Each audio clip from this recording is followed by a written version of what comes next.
কিন্তু আমাদেরকে এখানে বিশেষভাবে পারমিশন দেওয়া হয়েছে। এখানকার লোক বাইরে থেকেই দোয়া করে চলে যায়। আমাদের এখানে বিশেষভাবে সম্মান দেওয়া হয়েছে ওলামাদের বরকতে। মুফতি মোহাম্মদ সাহেব এখানে ইমাম বুখারী রহমতুল্লাহ আলাইহির ফাজাইল সম্পর্কে কিছু বয়ান করেছেন। আমরা এসে পড়লাম।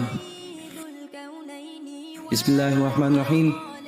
এই দরজায় আমরা গিয়েছিলাম ইমাম বুখারী রাহিমাহুল্লাহর কবর, যা আপনাদেরকে আমরা জিয়ারত করিয়েছি। এখানে যেহেতু সাধারণভাবে পারমিশন নাই, কিন্তু ওলামাদেরকে এখানে বিশেষভাবে পারমিশন দেওয়া হয়েছিল। এই জন্য শুধু বাইরে থেকেই দাঁড়িয়ে দোয়া করে চলে যায়। এটা খুব মাথায় থাকে, যাতে কবরকে এভাবে পাকা করা এবং এভাবে পাকা করে উঁচু করা।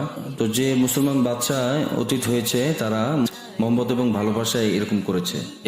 ফোকাহা এবং মুহাদ্দিসিন যারা ছিল এবং বিখ্যাত ব্যক্তিত্ব যারা ছিল, তাদের কবরও উঁচা করেছে, তাদের মাজারও বানিয়ে দিয়েছে। কিন্তু তাদের এই আমল আমাদের জন্য প্রমাণ নয়। তো আমি এটা বলছিলাম যে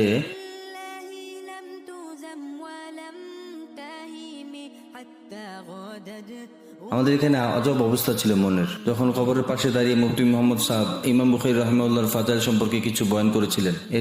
আর তারপর কারি হানিফ জালান্ধরি সাহেব যে আছেন, তার ছেলে পুরি সনদ যেটা আছে, আমরা যেসব আকাবিরদের কাছ থেকে হাদিস পড়েছি, বুখারী পড়েছি, সেই পুরো আকাবিরদের সনদকে বয়ান করেছেন এবং ইমাম ইবনে হাজার থেকে হয়ে ইমাম বুখারী রাহিমাহুল্লাহ তাআলা পর্যন্ত, ইমাম বুখারী রাহিমাহুল্লাহ তাআলা পর্যন্ত এবং ইমাম বুখারী পর্যন্ত এবং তারপর এবং রাসূল সাল্লাল্লাহু আলাইহি সাল্লাম পর্যন্ত পৌঁছিয়েছেন। ইমাম বুখারী রাহিমাহুল্লাহর কবরের পাশে যে এভাবে হাদিস পড়া হলো, তো এক আজব কাইফিয়াত ছিল। সবার চোখ থেকে পানি পড়ছিল, সবার চোখ থেকে পানি ঝরছিল। এক আজব কাইফিয়াত ছিল যে আল্লাহ তাআলা কিরকম ইসলামকে এই ধরনের জানওয়ালাদের দিয়ে এবং এই ধরনের ব্যক্তিত্ব দিয়ে ইসলামকে সংরক্ষিত করেছেন, যে আজ পর্যন্ত সেই সনদগুলো অ্যাজ ইট ইজ চলে আসতেছে।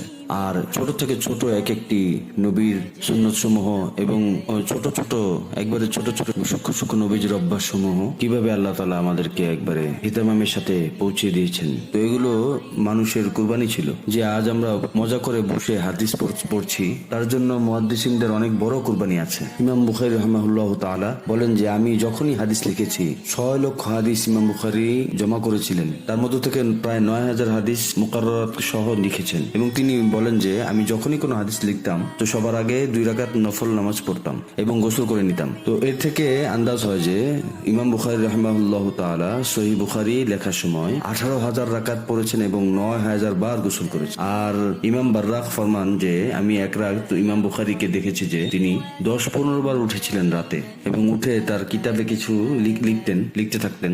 এভাবে ইমাম বুখারী রাহিমাহুল্লাহ তাআলা রাতে উঠে নিজের ঘুমকে কুরবানি করে বুখারীর তালিফ করেছেন এবং 16 বছর এই তালিফ মোকাম্মল করেছেন এবং 16 বছর এই লেখা সম্পন্ন করেছেন। আর 8 বছর বয়সে হজ সফরের জন্য নিজের মায়ের সাথে তিনি গিয়েছিলেন।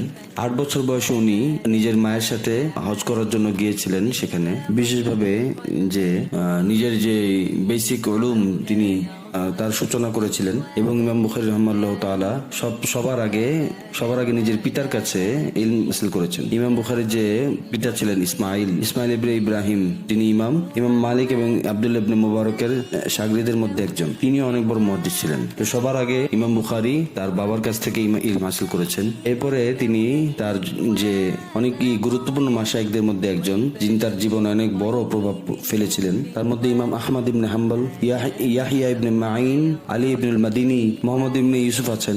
আর এছাড়াও অসংখ্য মাশায়েখ আছেন যার কাছ থেকে তিনি ইলম হাসিল করেছেন। ইমাম বুখারী রাহিমাহুল্লাহ